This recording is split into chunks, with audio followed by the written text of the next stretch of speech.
What's going on? We back, man. We're like going on week 8, long season. Coach Blake in the house every night. I think except one game, you had that tough game, and then a bowling tournament the next day. But thank you, Coach Blake. I really appreciate it.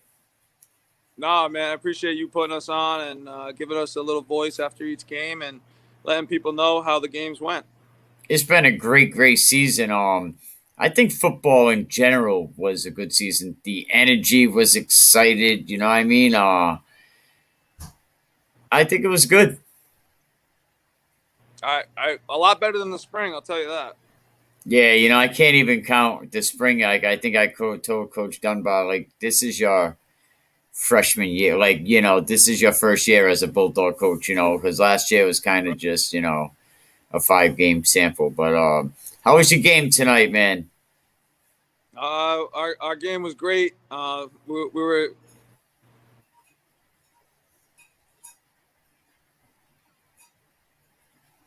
came out the gate swinging and we won 51-0. 51-0, man. Incredible. Wow, man. I guess you passed it around a few times. You have a great quarterback. I see him inside the top 5 like consistently.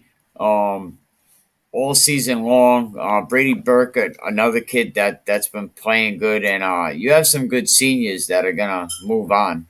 Yeah, our senior running back Danny Hallowell, he had 3 more touchdowns tonight, a couple of long runs, and I mean our run game was there all night, but we wanted to get a couple seniors in the end zone in the second half, and the clock was running from the start. So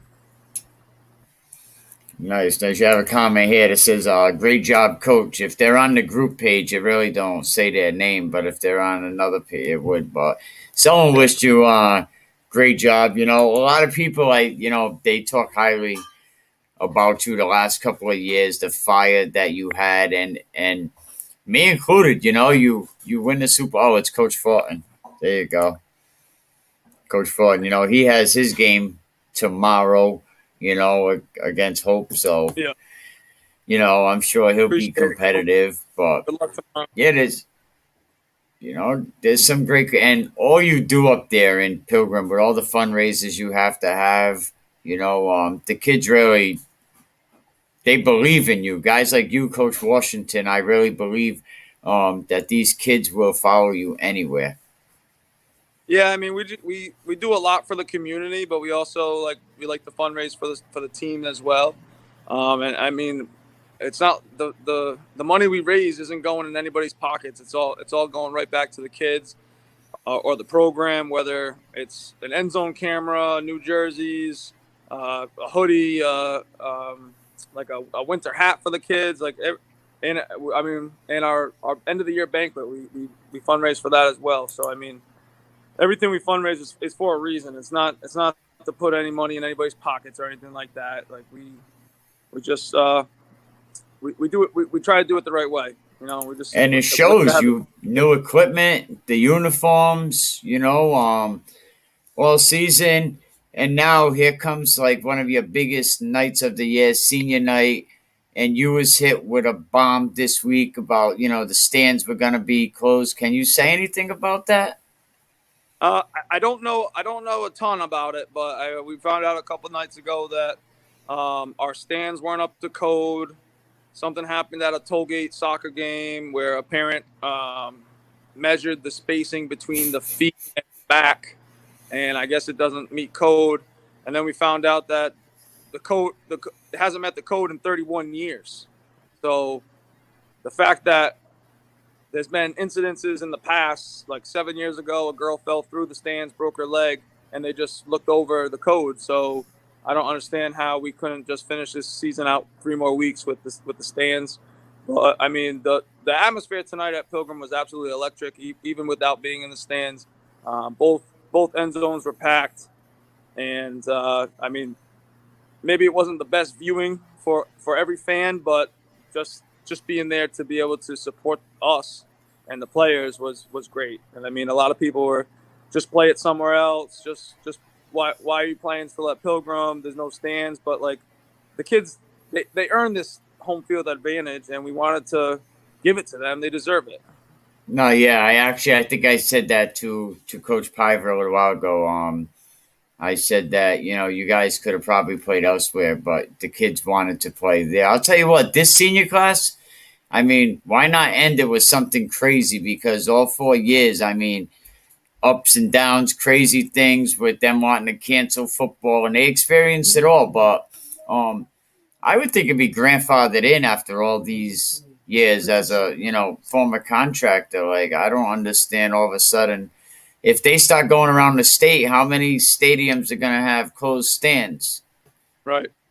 But Exactly. that ain't right. That ain't right. And I can't believe people are bringing tape measures to games, to soccer games.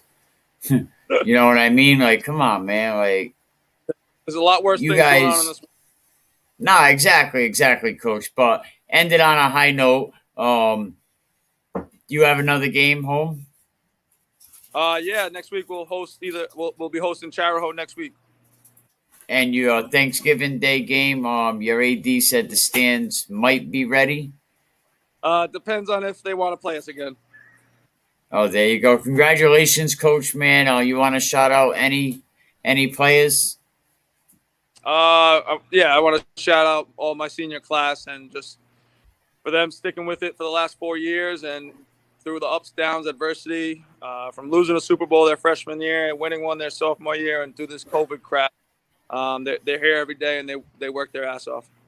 Hey, they got to get another one this year. The job isn't over yet. You got That's a right. long way to go.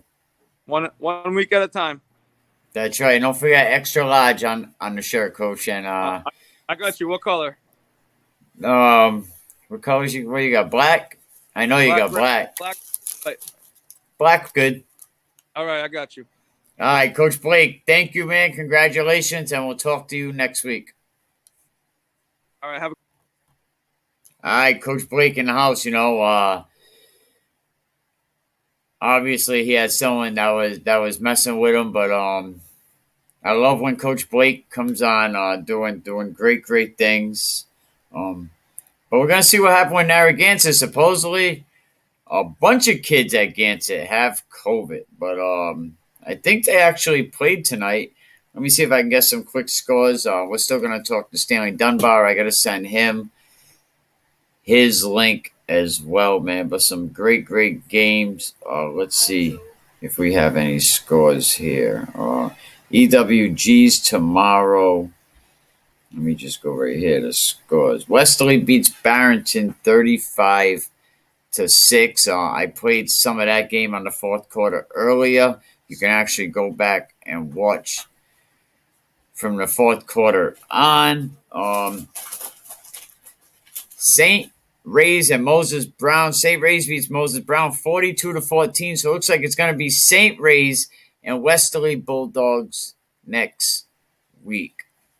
The last score I had on the North Providence Situate game, I think, was 22-0, 20-0, something like that. A Pilgrim wins over Tollgate 55-0. Shout out to them. Bishop Hendricken over NK right now, 30-7.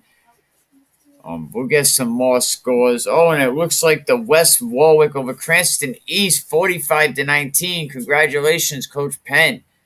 All right, we'll be back with Coach Pennington, Coach Dunbar. Thank you, Coach Blake and Coach Piver. A lot of great coaches came on, but West Warwick over Cranston East, 45-29. We're still waiting on the Mount Pleasant score. And Tolman Hendricken, 30, NK 7. Pilgrim was 55-0. So it's going to be St. Ray's and Westerly Bulldogs in the next round. What do you think about that? But we'll be right back with Coach Dunbar, Coach Pennington. Some great games that went on tonight for sure. Can We Keep It Real Podcast Network. Shout out to Can We Keep It Real Pod. Nervous with butterflies in your stomach. Don't try to intimidate me. You couldn't